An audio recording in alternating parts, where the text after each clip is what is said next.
Hello everyone, good afternoon. Today we are continuing discussion about equation in aerodynamics. Last time we saw how to apply momentum equation to calculate drag of a two-dimensional body. We saw that we can analyze changes in the flow and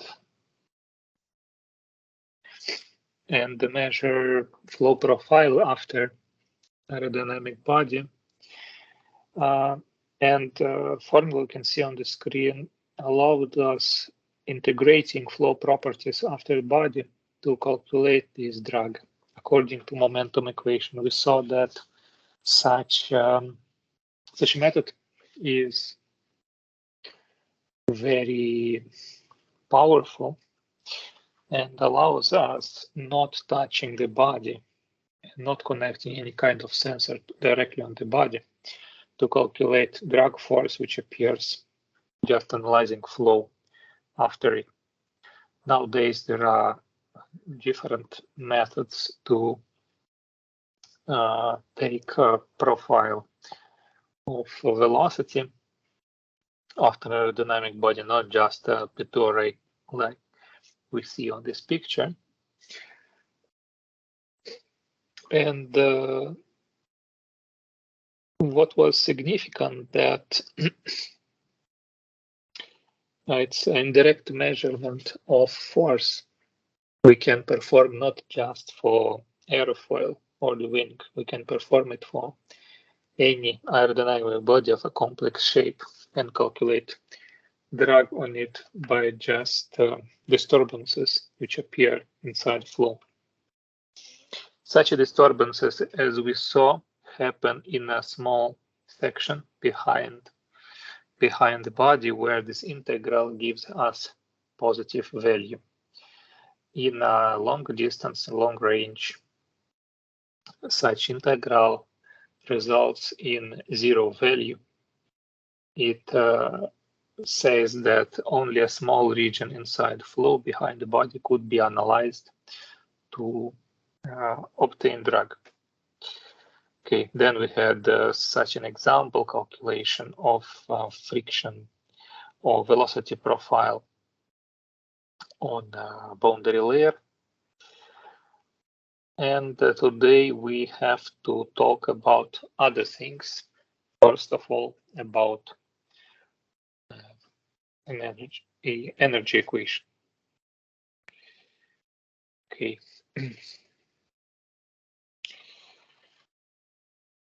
Physical principle, as you know, that energy neither can be created or destroyed. Energy can only change in form. In energy equation for flow, we are comparing three different energies. That rate of heat added to fluid inside control volume from surrounding is B1. It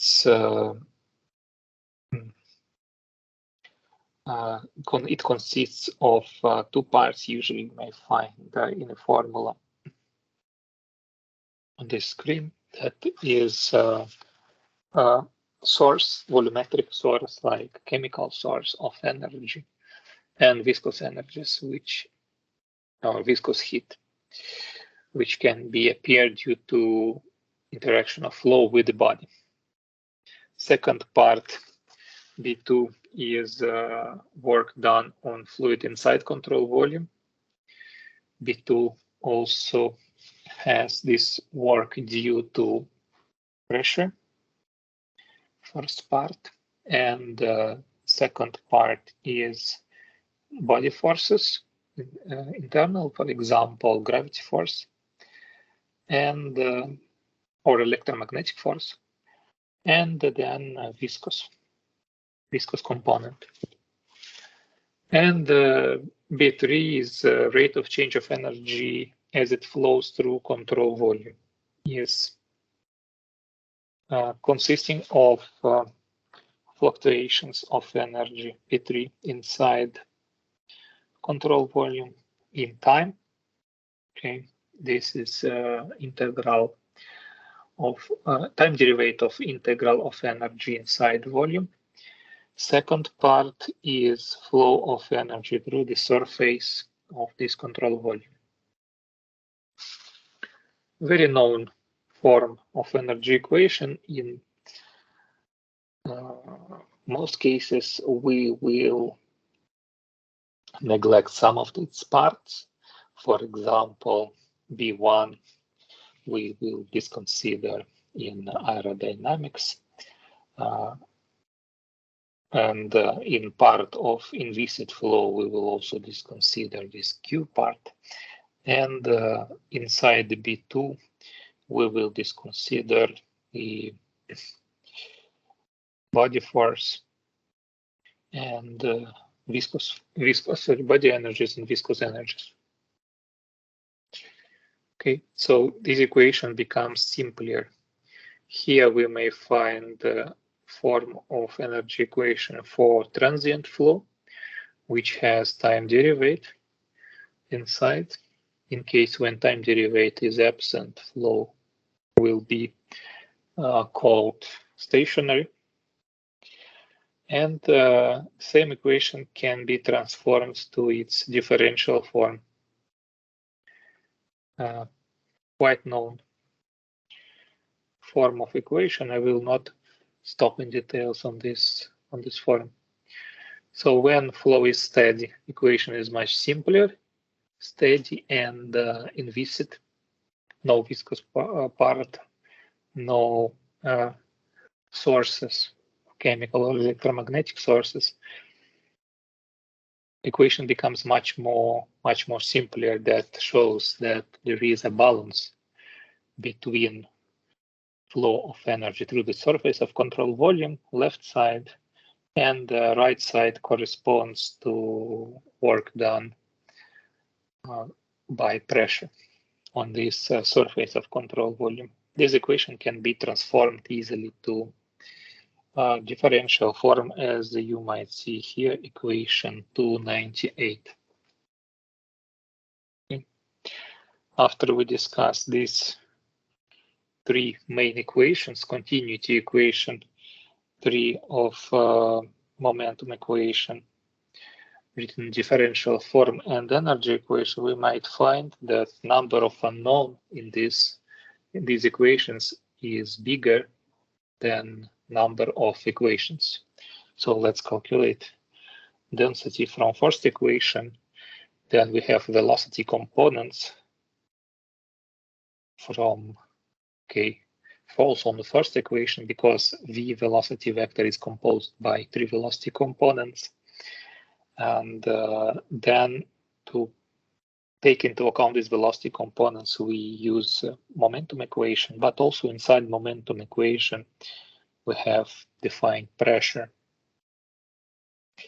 So we need one more equation, and this equation is energy equation. Inside energy equation, we have this pressure solved, but appears also internal energy, energy. Oh, no, it's called internal energy here, E. As a function of temperature, we might find this equation here. So temperature also appears inside the internal energy equation, and we need to put equation of state to solve temperature. Number of unknown corresponds to number of equations. In such a way, we can solve our equation system. Theoretically, we can solve our equation system. You know how it's usually solved. We try to make it in analytical way. In this case, we will simplify as much as possible. In the simplest form, we can find analytical solution. Or if we cannot simplify too much, we will still try to simplify at least from transient to stationary, and we'll try to simulate in numerical software like CFD software. Sometimes it's not possible to simplify when the process changes in time, so we will need to find numerical solution in its transient form, which is the most complex task among all simulations. Why most complex, we will discuss on our classes devoted to numerical simulation.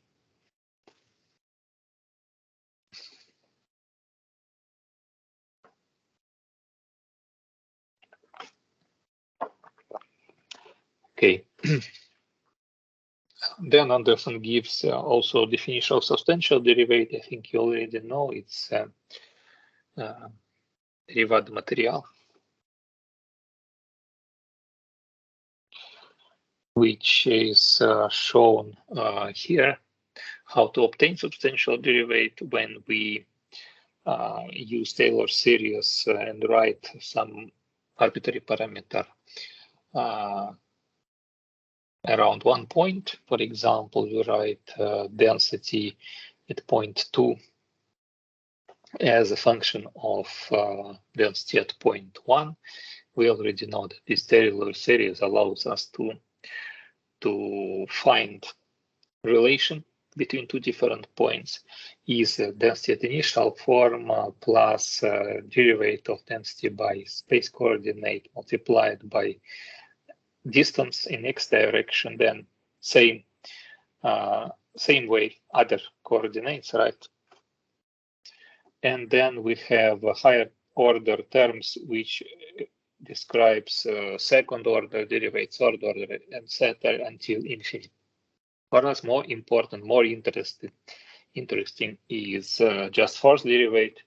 We neglect higher order terms, and then we rearrange equation of Taylor series and obtain second equation here. On the left side of this equation, we have difference of densities that we had in our original equation, and we divide them by time difference that we also had in our original equation. Okay, this part goes here, and that part goes here.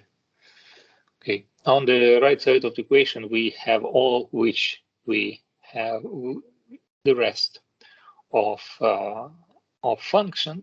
We have, of course, infinite series, but we just use first order derivative. In this function, we will see that we have some part with the time derivative, which is standing alone at the end of this expression, first derivative by time, and then first derivative by space x, y, and z multiplied by, let's say, a value that is difference in space in each direction divided by difference in time. In a graphical way, this equation or this process is explained in figure 226, when a flow element is moving from point 1 to point 2. While it's moving, it's changing, right? Density, for example, of this fluid element is changing. Time is changing from T1 to time T2. And once we will try to find this change of density by change of time, left side of our equation, it's so-called substantial derivative or derived material, right? Substantial derivative. It shows to us how parameter changes while it's moving in space. It totally how it's changing. Any parameter scalar value changes can be calculated as sum of time derivative and an expression of, let me check the correct term for this expression. Just a moment.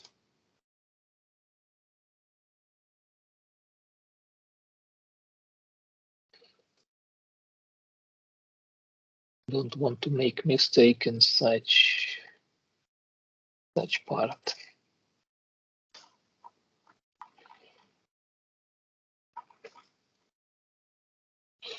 Convective derivative.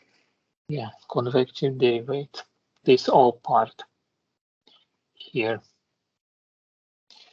When we try to write for arbitrary function, this substantial derivate, we will find the following form, which you can see on the bottom of screen. That substantial derivate of any arbitrary value would be equal to time derivate of this value plus convective derivate. So in such a way, we can make transformation from parameters at stationary coordinate system to parameters at moving coordinate system. Any flow equation can be written in terms of substantial derivate, as you might know. Such transformation is shown, for example, on continuity equation, our original continuity equation can be transformed while we are opening the complex derivative, and we split our derivative into two parts. Here it's shown this process at the end. Continuity equation is demonstrated on figure 2/108. In the same way, we can transform also equation of momentum, and in the same way we can transform also equation of energy. I am not stopping intentionally not on this, because I hope you already know. Not just because of this reason, but I think it's the main reason.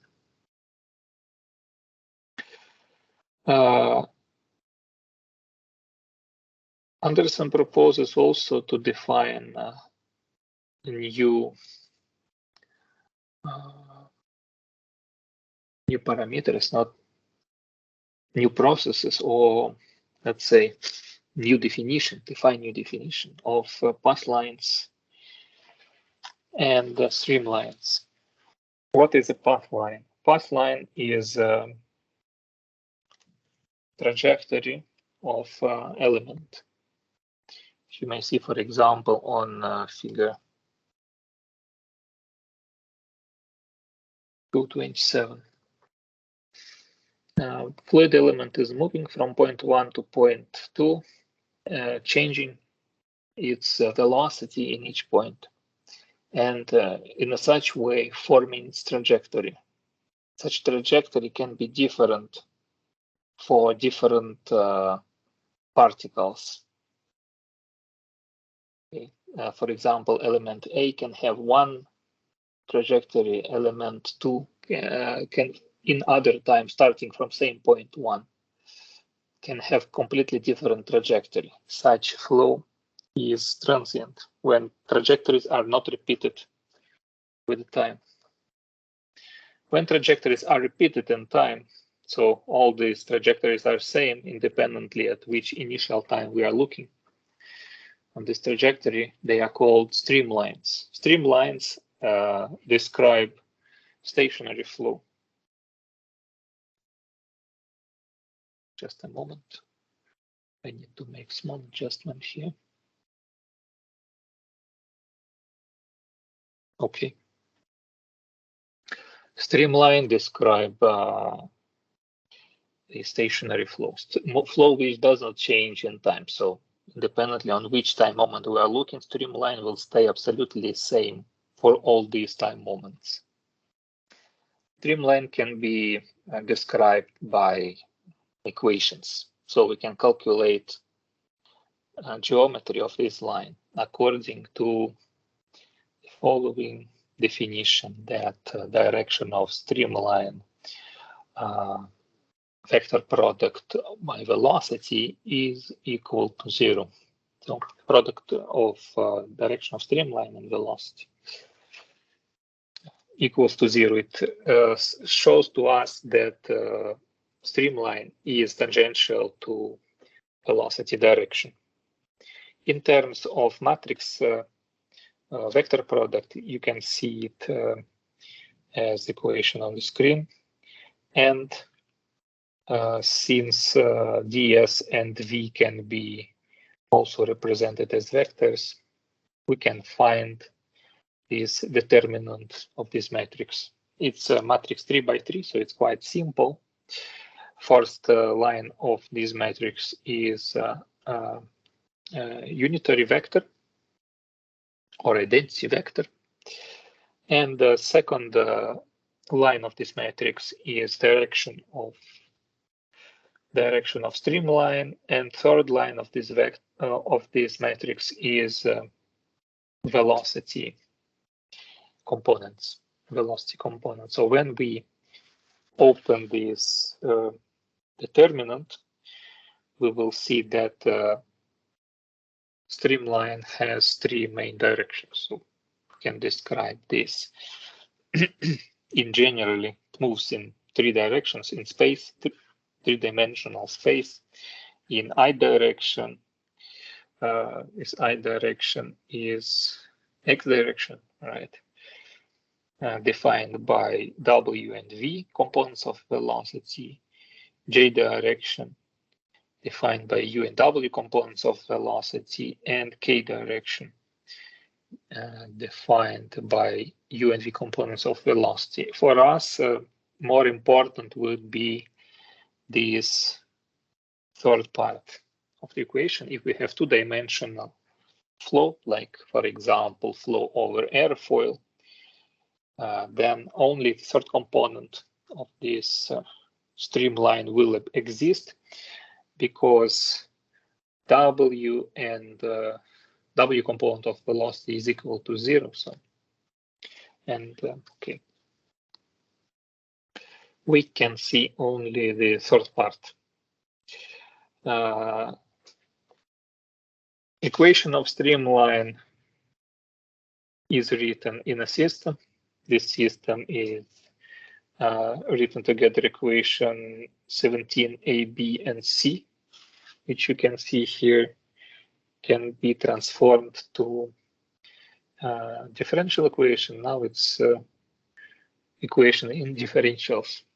Okay, for us, for 2-dimensional case, only this third equation will exist, and for 3-dimensional case, we must have all 3 equations. Okay. Once we see simplified 2-dimensional case, we can transform this equation in following form.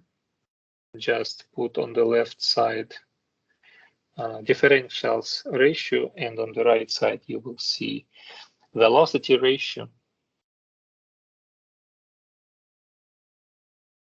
That gives to us a relation between direction of streamline and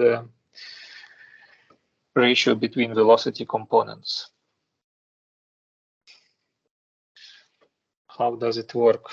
This equation can be solved analytically, dy by dx, like differential equation, right? When we know functions of u and v components of the velocity. Okay, this could be function of x and y, and this could be, v function divided by u function of x and y. This function can be known analytically, then in many cases such differential equation can be solved and can be obtained. Equation y. Okay, that describes our streamline. In many cases, functions v and u cannot be presented as analytical functions, but can be presented as discrete functions. In such case, solution of function 1 can be performed in numerical way, same as Fluent, for example, is doing when he presents Pathlines or Streamlines visualization after you simulate flow around airfoil. Such integration of velocity of velocity ratio is done numerically. Okay. I hope it's more or less clear. It's not such simple just as integration, because when equation is written in the form, you can see here velocity gradient could not go through infinity. For example, if a streamline is curved in some way and flow returns back, such a case cannot be described by equation 118.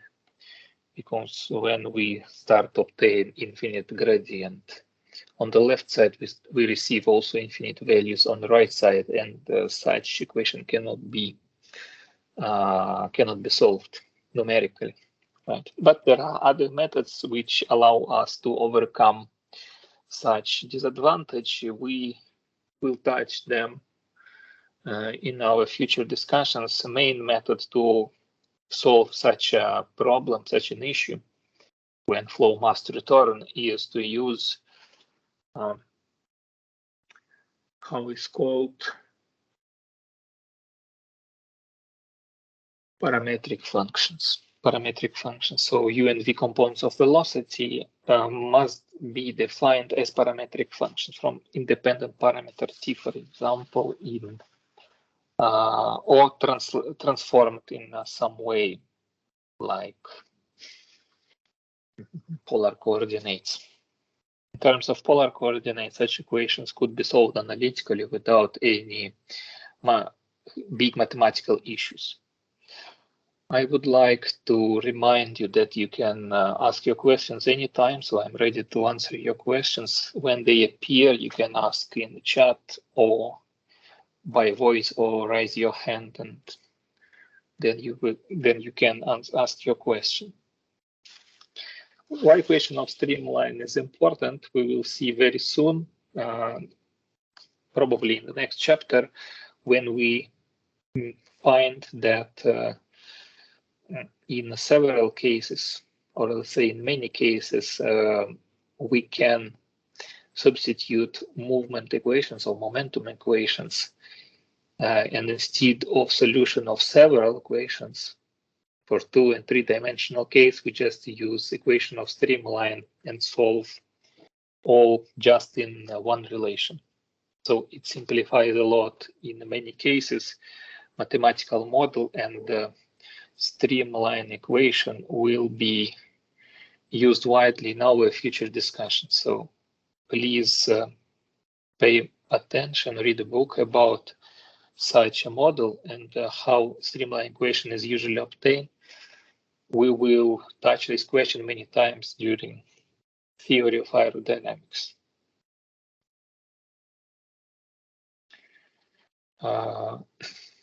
There is an example which Anderson asks to solve that illustrates streamline function, or let's say components of velocity, and asking to calculate streamline function. And we might do it in polar coordinates. Once we transform just Cartesian coordinates to polar coordinates, we will see that U and V components of velocity describe for us flow in in such a way. It's a circular flow or vortex flow. We will see it very soon. Another definition of aerodynamics is a straight line. Straight line shown on figure 231. Straight line is a movement of fluid element. In its movement, this fluid element occupies some volume while it's moving. Okay, initial position is this one. Oh no, sorry, it's the final. Initial position is this 1.1. It occupies its initial volume, but then while it's moving, it uses all this fluid volume. What is important is that when we are using Lagrangian approach and the movement of this fluid element, we know that at each particular time, such volume stays constant.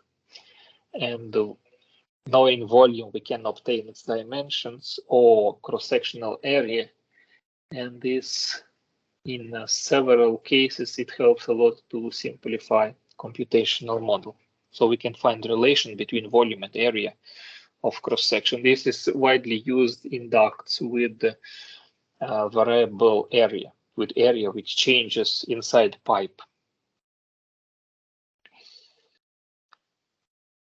Definition of angular velocity, vorticity, and strain. We know that fluid element in general is moving and is deforming in time. So same element is not staying of same shape while it's moving. Rotation of fluid element is usually defined geometrically according to a model presented in the book. For this, we have to see a fluid element presented on figure 233. This fluid element is described by its dimensions, dx and dy.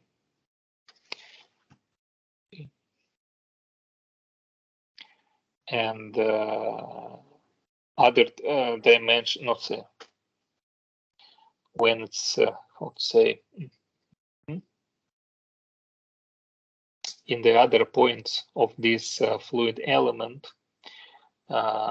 velocity components having originally u and v values of velocity, having different values of velocity because velocity is changing from one point to another.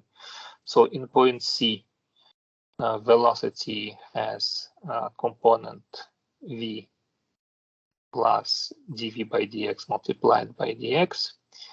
And at point B, velocity has u component of the velocity plus du by dy multiplied by dy. Since all velocities are changing in each point, this fluid element is deformed, since velocities are not same, are not staying same everywhere. Such a deformation of fluid element we can see also on figure 33. So at point t plus dt, due to different velocities in each point of fluid element, it shows this deformed geometry. Here we may find inclination of edges of fluid element. Edge vertical one was inclined to angle minus delta theta 1, and horizontal edge was inclined on delta theta 2. We assume that these edges are important for calculation of rotation of fluid element. So what is the rotation of fluid element? I will skip some small part of discussion here because it's just geometrical relations which we may find analyzing velocity. So we can see that change of angle theta 1 and theta 2 would be proportional to velocity derivative and time. Okay, so simplified form is that inclination of surface to delta theta 2 would be proportional to delta t and dv by dx, and inclination of surface 1, delta theta 1 would be proportional to time delta t and derivative du by dy. And then we understand that rotation of body or angular velocity of fluid element is related to rotation of edges of this fluid element. It's quite obvious, and we assume that it's average between rotations of edges. So we have velocity of rotation of edge 1, velocity of rotation of edge 2 of our fluid element. We take average and we find total velocity and angular velocity. Then representing in terms of velocities, this from previous slide, and also written in this slide, repeated, we can find that angular velocity can be found as half of difference of derivatives dv by dx minus du by dy. Sorry, I have cut here some part of formula. I will try to fix next time. And same as this one. Equation 127 gives to us angular velocity in 3 direction, in 3-dimensional case. Okay, and the equation, last one, this one, is giving to us rotation of fluid element only in 2-dimensional case. This is 2D simplified case, and this is 3D full case. Okay. Angular velocity, as any velocity, can be split in 3 different directions, depend on coordinate system. For example, for Cartesian coordinate system, this could be direction of or around x-axis, direction around y-axis, and direction around z-axis. Okay, these values you may find here, this correspondence. Since we mostly look just on a 2-dimensional case, for us, only third part of this equation will be more important than the other parts. Okay. Let's see for us, what does it mean, angular velocity? While we see a relation between velocity derivatives and angle of inclination, θ1 and θ2, okay, we see that in case when these angles are equal, okay, θ1 is equal to minus θ2. In such a case, it will result in zero velocity, zero angular velocity. In case when θ1 and θ2 do not have same values, or let's say deformation is not equal on axis x and axis y, we will have rotation. Okay, another representation of rotation. Rotation angular velocity is a vector, as we already found out from previous slide. And this rotation can be shown artistically in such a figure 234. What is vorticity? Vorticity is angular velocity multiplied by 2. So basically we take previous formula. Okay, I will just make such view. We take previous formula of angular velocity, we multiply by 2 and we get vorticity. Why vorticity? Because just because you do not need to multiply by 2. This is why. You just take a difference between derivatives and no need to divide by 2, I think. This is the main reason, but also because vorticity is included in several equations of flow that does not require this multiplication by 2. It simplifies model, not so much, but I think it's worse to use definition of vorticity. But in general, you have to understand that vorticity and angular velocity is practically same thing, but vorticity is 2 times bigger than angular velocity. Vorticity is also a vector. also has 3 components in 3-dimensional case and has just 1 component in 2-dimensional case.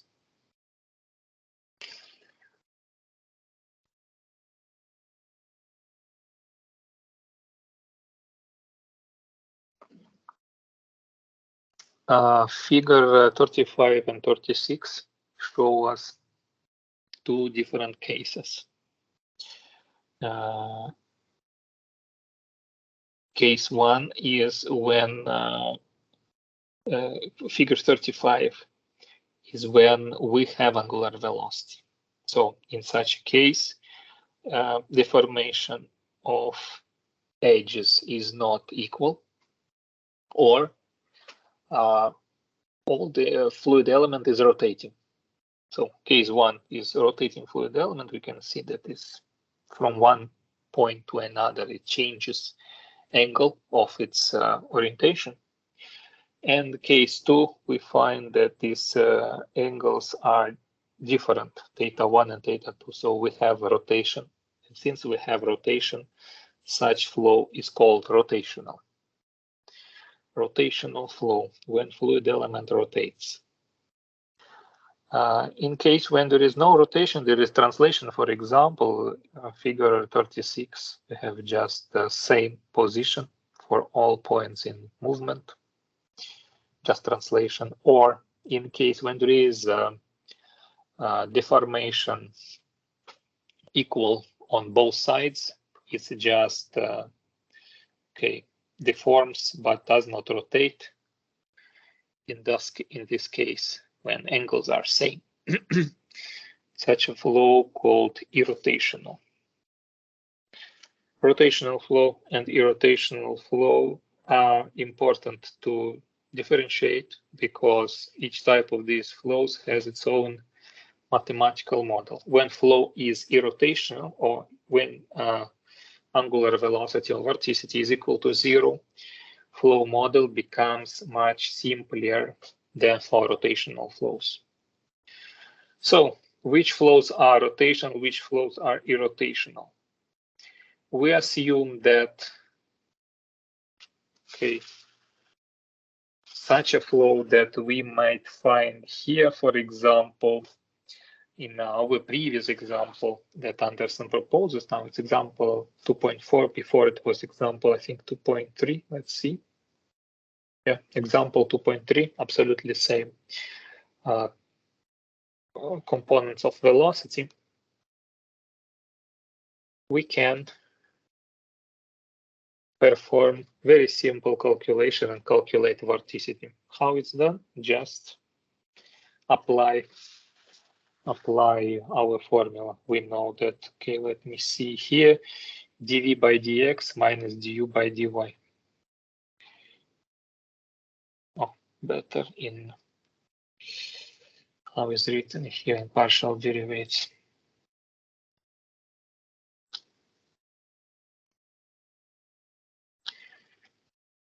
Okay. So what we have that when we take derivative dv by dx, can we do it? Yes, analytically we can, because we have x and x here. Y will be not dependent on x. So we can find this analytical derivative, and du by dy, we have y here and y here. X is not dependent on y. We can easily see that in such case, the derivative would be equal to 0. Just a moment, it's okay. Equal to 0. Since this angular velocity calculated is equal to 0, if you are not sure, please calculate analytically, take derivative. And you have to receive 0, same as Anderson shows in example 2.4. It means that even though if flow is rotating around some origin of coordinates, such a rotation means that fluid element is staying oriented in the same way always. So it's It's rotational without deformation. Okay, so it's not rotational. Considered not rotational, even though if all volume is rotated around the origin or center of coordinates. Okay. In case of another example, this velocity profile, which we already know, when we will try to calculate this derivative, dv by dx minus du by dy, we will see that it's not possible to obtain zero velocity, angular velocity. So in case of boundary layer, flow is always rotational. And this means that for any flow which would have boundary layer inside, flow will be rotational. And for any flow which would not have boundary layer inside, flow will be irrotational. Okay. Okay, this is not so important. Circulation. No, I mean important, but not important for our today discussion. We will return to this other time. Circulation is another definition of aerodynamics, usually denoted by gamma in many different books. Circulation is defined as a line integral over closed line of velocity. We integrate velocity over the closed line. When we use Stokes' theorem and apply to definition of circulation, we obtain equation 137 from 136. And we see that circulation can also be calculated according to Stokes' theorem over the surface.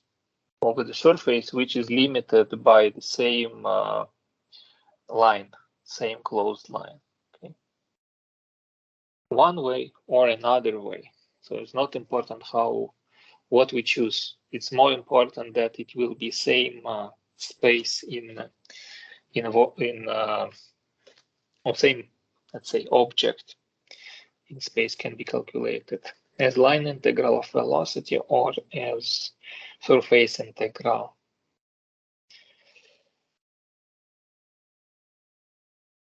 Okay. For calculation of vorticity, I did just a moment. Let me see. It's missing one slide here. I think because I put such an example. Just a moment. Let me see. Here at the end, it's calculation of streamline function, but also I will explain.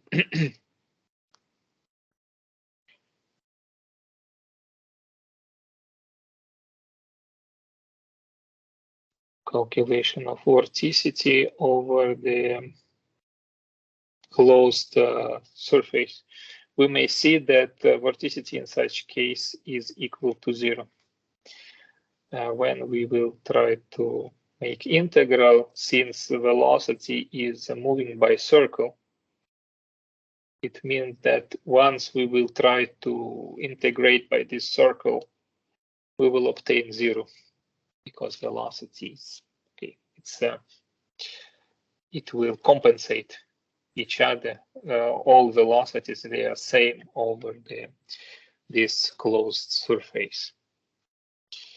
Anderson shows inside example 2.6 how to provide this integration and proves that it's equal to 0. Oh, really? Probably or not. Oh, let me check. Now I have doubts about this.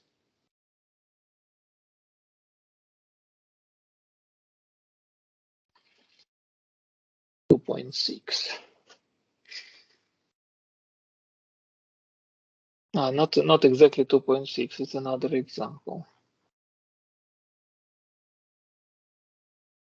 another example. I think it's example 2.7.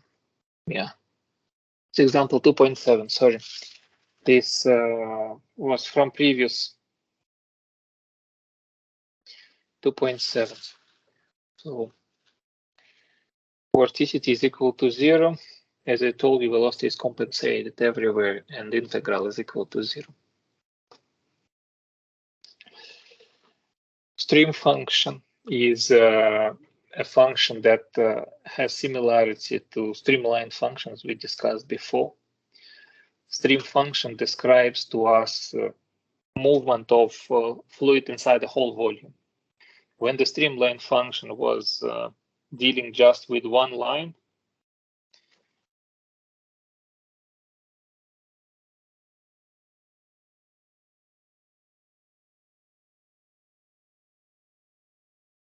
like this, streamline function is working with complete fluid volume where velocity distribution is defined.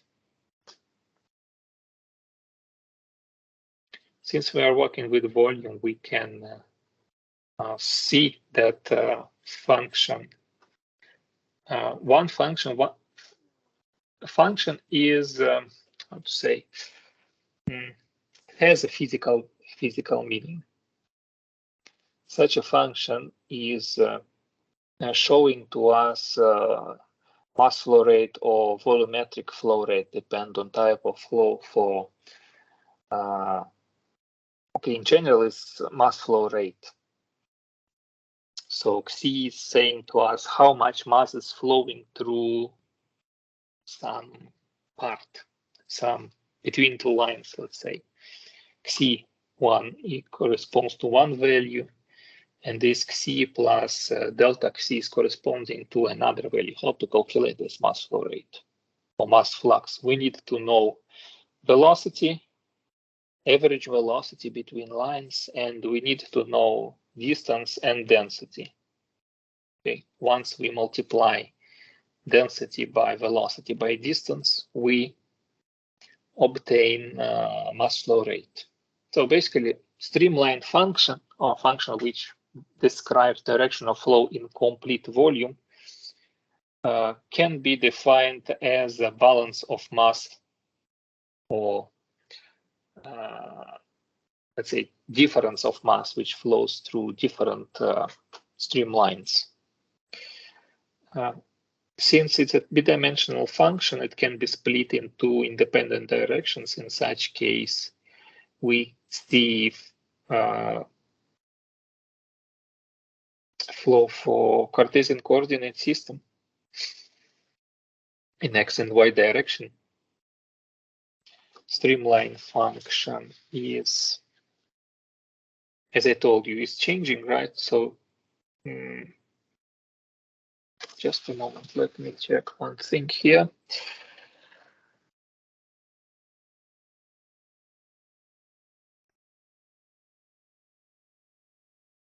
A relative, let's say a relative mass on the right side of equation in u direction, or in x direction, is a change of mass flow rate on the right side of the equation in same direction.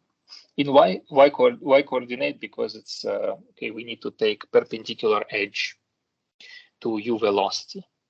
And same thing we do for v velocity. We see mass flow rate in v direction and take derivative of mass flow rate in x direction as a perpendicular edge to v component of the velocity. Since these two directions are perpendicular one to another, we need to solve them in a system to obtain a complete streamline function. Such a streamline function can be written not just in Cartesian coordinate, but also in other coordinate system. As we might see here, equation 148, A and B show this function in polar coordinate system. when we have r and theta coordinates. We will use them in several of our examples in Cartesian and in polar coordinates. You will see that polar coordinates sometimes are more useful than Cartesian. And in case of incompressible flow, such equations can be simplified. To remind you, 47, 48 equations work with compressible flow when density is a function. When density is constant, incompressible flow, it will not impact on derivative, so we can cancel constant value and find that streamline function is just a function of velocity components. How can be found the streamline function? In a simple way, we just need to integrate equation 50 or equation 51. Equation 50 for Cartesian coordinate, equation 51 for polar coordinates. We can do it analytically when we have analytical functions of velocity components, or we can do it in numerical way when we have numerical results, like for example, numerical simulation. Streamline function is the way how ANSYS Fluent is showing to us a field of streamlines when we visualize direction of flow. Probably you saw in some of the videos how this is done. When flow goes around airfoil, streamlines are visualized. So Fluent is solving these equations numerically and showing you values of constant mass flow rate. It's not joining a velocity vector or something like this. It's showing just the lines of constant mass flow rate around airfoil. Some example which I did in the past, it's written in Wolfram Mathematica and showing that streamlines, so integral of streamlines, there is when we define, for example, function of streamlines. For example, here I set constant velocity vector as velocity distribution everywhere is constant, is having 2 meters per second in x direction and 1 meter per second in y direction. When we visualize such a vector, we will see here on the screen. And then to plot streamlines, I just integrate u and v functions. Since u and v are constant, so I say that the u is 2 and v is 1, so I integrate left and right side in a very simple way. You can find this integral here, function f. Integration of u is just multiplying by y, right? And the integration of second equation is just multiplied by x. So u multiplied by y minus v multiplied by x. And then I substitute instead of u 2 meters per second, instead of v 1 meter per second, or 1 unit per unit of time, unit of space per unit of time, because it can be not just meter per second, but any units we can imagine. And such integral is shown here. Very simple function. When velocity components are simple, it will be more complex function, more complex integral when we integrating, let's say, function not constant, but also possible to do. And then second function here is showing to us plot of this function f, streamline function f in x between 0 and 1 and y between 0 and 1. showing directions of flow. This is a similar, very similar way to how is calculated in numerical software, right? So integration, in such case, is possible analytical integration, but also numerical integration is same thing as, okay, similar way, just point by point integration. And in case of second example, velocity components, which you already saw in previous examples, this is y component of velocity, and this is x component of velocity, I think. Let me see again, or opposite, just a moment. Y component of velocity, this y is first, okay.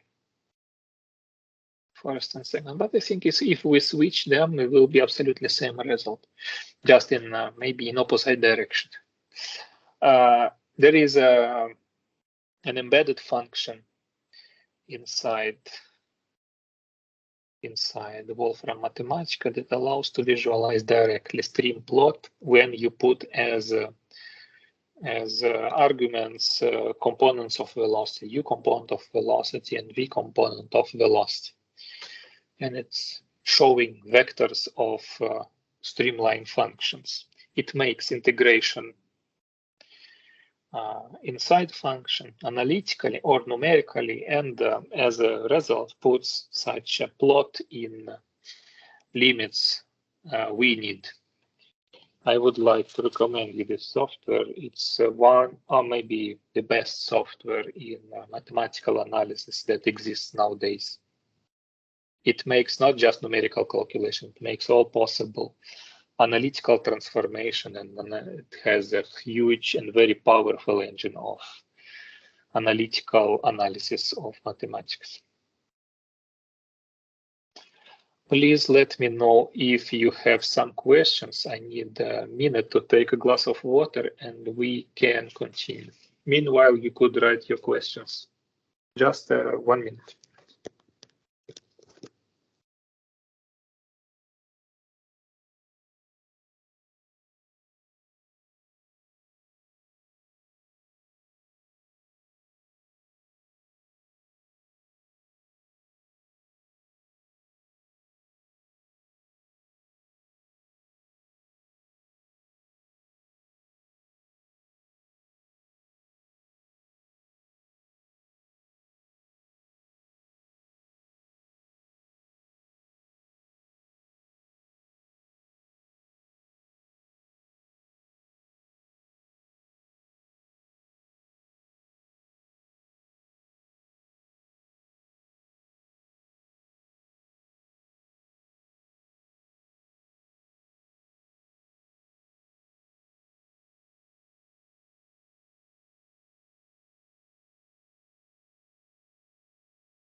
Okay, I'm here again.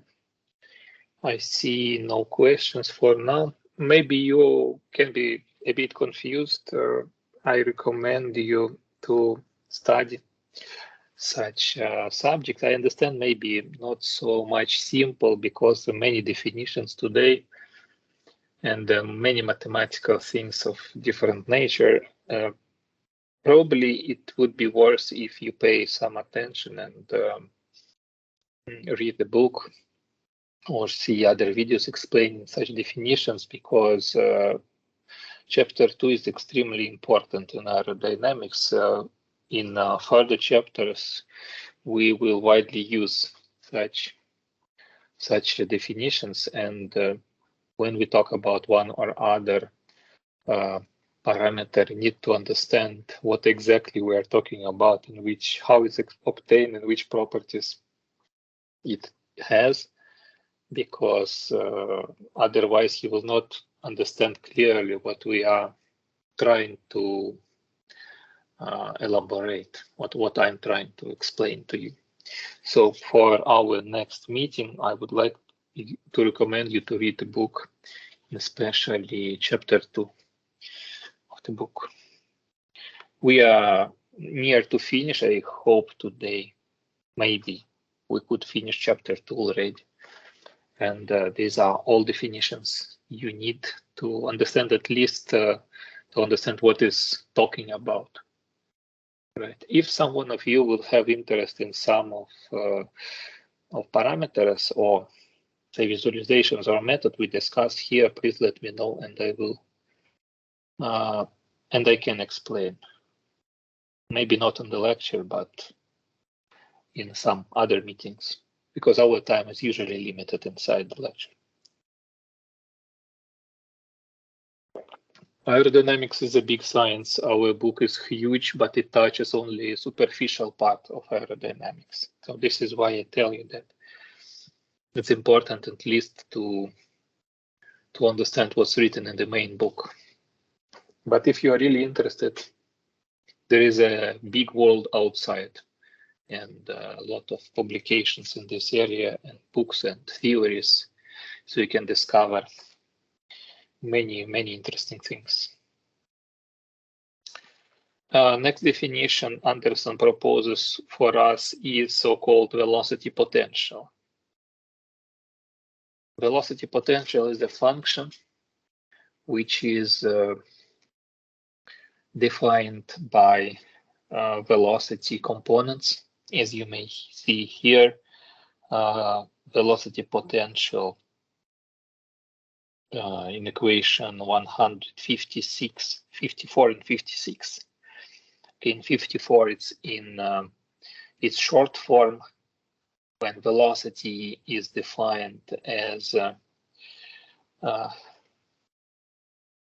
sum of derivatives of potential function or velocity potential. And when we open equation 54, we can see three different equations corresponding to each direction of velocity. In u direction of velocity, velocity potential is a derivative of potential function. In x direction, in the v component of the velocity is derivative of potential function in y direction. And the w component of velocity is derivative of potential function in z direction. This corresponds to Cartesian coordinate system. When we talk about cylindrical coordinate system, it's equation 157. So velocity components can be found as a function of potential. And in case of spherical coordinate system, equation 158, velocity components can be found as function of potential. Velocity potential is called velocity potential because it says that probably something proportional to energy, right? So we have potential. Very nice. I would like also to write to you or to remind you our discussion a few minutes ago. We can find a correlation between streamline function and velocity potential function. Here, these two equations. I think I have them in further. No, would be better to write here. So we go here, we see that component u of velocity is defined as derivative of streamline function by y.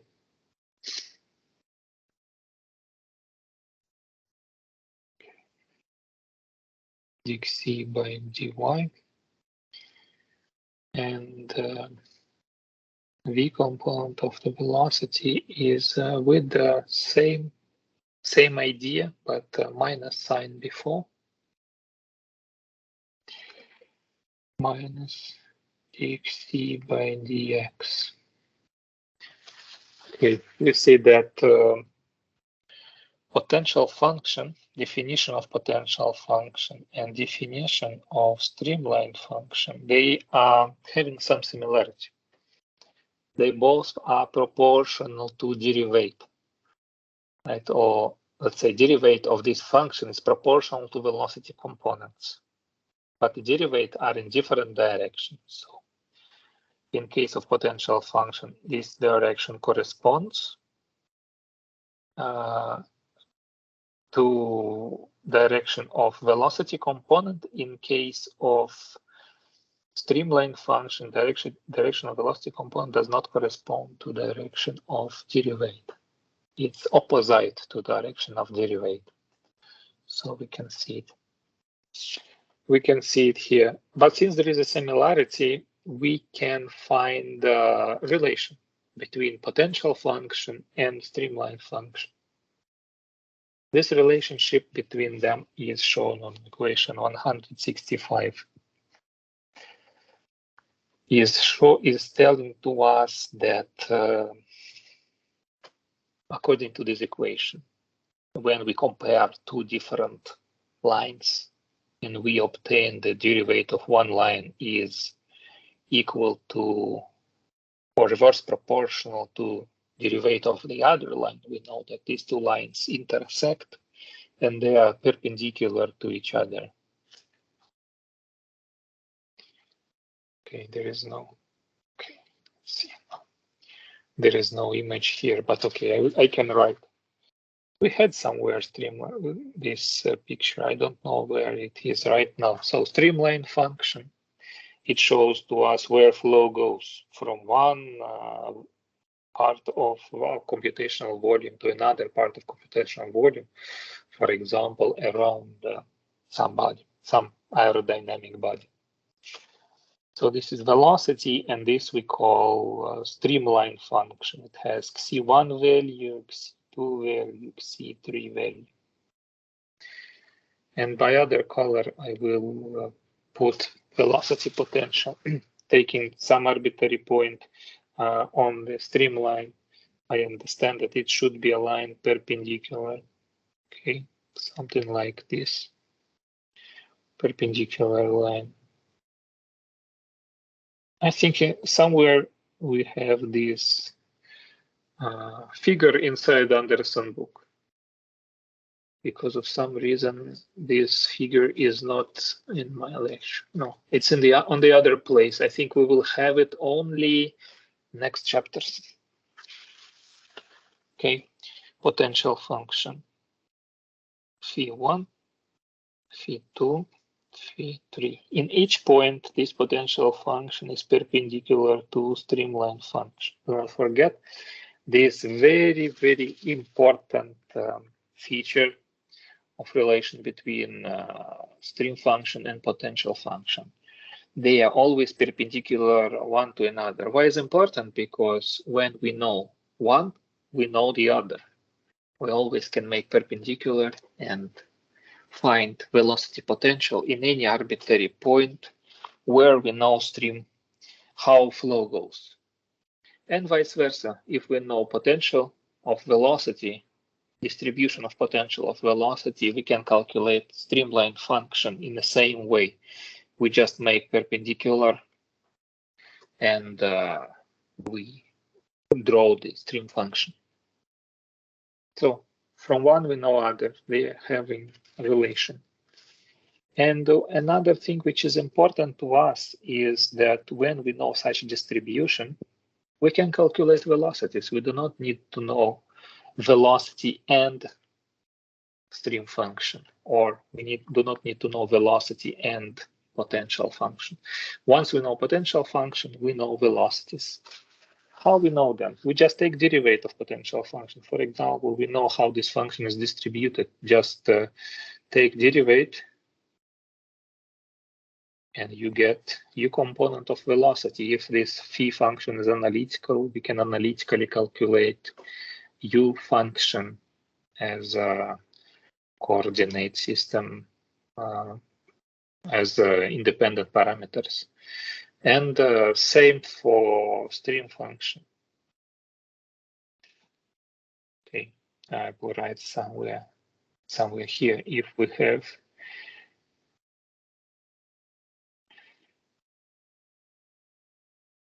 same function, we can calculate just knowing stream function, how flow goes, where flow goes. So when you draw lines of flow direction, for example, in fluid, you can calculate velocity components easily, just taking derivate from distribution of streamlines. Mathematically, it's a very powerful tool. We will use it widely in development of future models. Okay. How do we solve equations is, let's say, a rhetoric question. We probably already know how do we solve equations. We solve them theoretically or analytically. We solve them numerically in CFD. And we always prove these solutions by some experimental data, because aerodynamics is complex. We always need some reference, and this reference for us is experiment. Numerical solution, I hope you already know something about what is numerical solution. If not, please open one of the books which we have on our list.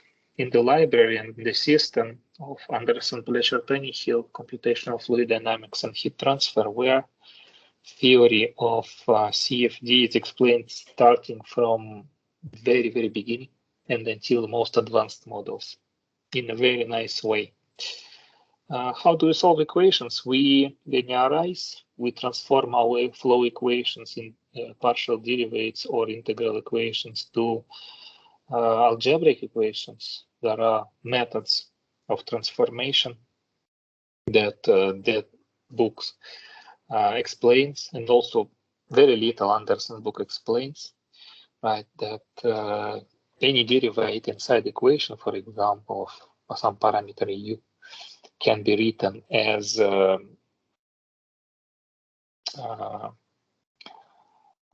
function, not a function, okay, simple function of points, of computational points. So our computational domain is split in a huge number of points. And based on these points, we can calculate all derivatives we need. And using numerical method, we transform equation of in derivatives inside the to system of algebraic equations, which can be solved by known analytical or numerical methods. I mean, if system of equations is not so big, we can use direct method of analytical solution. But when we are talking about CFD with some hundreds or millions of equations, then we definitely cannot solve them analytically. We can solve them only numerically. I would like to remind you that the limit of current limit of ANSYS fluid is 512,000 elements. So if we have this number of elements and we have, for example, two-dimensional flow having at least three parameters, then pressure, velocity components, or pressure can be a function solved inside the Bernoulli equation. So let's say velocity components, at least two equations. So when we multiply, we receive more than 1 million equations. In a real case, it will be more, because once we use some model of, for example, turbulence, or take into account boundary layer, number of equations rises significantly in each point, and we find millions or tens of millions of equations. Of course, such number of equations cannot be solved analytically. Analytical solution of such system will take all time of the universe. So this is why numerical methods exist. They approximate from one iteration to another, and they allow us to obtain solution quite fast. How fast should be your solution? Probably you already saw from videos which I show that simulation of airfoil in simple case, in viscid case, may take at most 15 minutes, right? And simulation of viscous case can take like 1 hour. So it's a relatively small number. But do not forget that you also need to account time to prepare simulation and to analyze simulation. So this also accumulates time required. This is why you need to start or already to work hard on your simulation, even though you need to deliver in 1 month, 2 months, or 3 months from now. You need to work already on your simulation because preparation and validation takes time. I would like to remind you that this Friday we have another practical class and I can answer your questions, but you need to confirm if you have questions, because if you don't have questions about work one, what can we discuss? So please write me in a WhatsApp group or write in our Teams if you have questions about work one, and we will talk. Why like this? Because I already answered maybe 100 of questions and recorded videos about lots of questions in aerodynamics. So probably you already will find your answer there. But if not, I'm ready to answer, and this Friday we could work. Just need your confirmation about this. Okay, different ways. Here Anderson shows different ways to write derivatives. It depends a lot on method we choose. We can express derivative in such a way that the result in a reliable solution that converges, is stable and has, let's say, high quality. And there are so many parameters to analyze, usually that we need to understand which method to choose. So book which I proposed you helps a lot to make a justified choice. Okay, I don't want to stop too much on this part of simulation, just very briefly. So if you are really interested, you need to work in, let's say, another model. I mean, to do a project or to study alone or to participate in some activity, other activity outside of aerodynamics. Unfortunately, CFD part is not covered inside principal course of aerodynamics, and we already approved to create CFD course in FGA, but nobody knows when it will be given because of bureaucratic process of approval. It can take time. I always say this every year. I say this, oh, we are creating CFD course. I want to teach CFD in a more serious way. But then we understand, no, we need 1 more year to approve inside UNP. And then after this 1 year, no, we need 1 more year to approve inside UNP. So it's already, we prepared all documents, so it doesn't depend on me. I'm not inside that group that approves, but it depends on very long way that university proposed to us to make it happen. So I hope one day we will have the CFD course. It's one of the most important and developed area nowadays in aerodynamics. So I think it's very important to teach CFD in good quality, in a high quality. Especially when we have a lot of possibilities. We have good books on this. We have computers. Oh, we have free software of ANSYS. Okay. Several years ago, we didn't have ANSYS for free. Now we have ANSYS for free. So why not to teach CFD? Very nice. How do we solve equations? Also, experiment is there. Please do not forget. That must be taken into account. More about relation between experiment, computational, and analytical methods, I recommend you to study in Anderson, Pletcher, Tannehill. First introductory chapter is extremely interesting. Even if you do not like, if you will not like to, if you don't want to study CFD, it's always nice to see this chapter. So I recommend you to read first chapter of computational fluid dynamics and heat transfer, just to understand what you are losing if you don't work with this, but at least you know. Very nice overview will help you to make a choice. So guys, I see no questions. Please let me know if you have some questions on chapter 2, and I can wait a bit.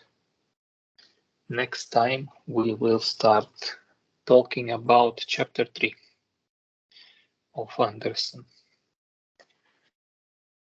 And chapter 3 already deals with models of inviscid incompressible flow or application of equations obtained in chapter 2 in real, let's say, calculation or analytical calculation of flows. Many interesting analytical models.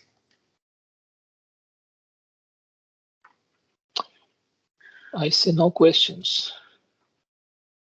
So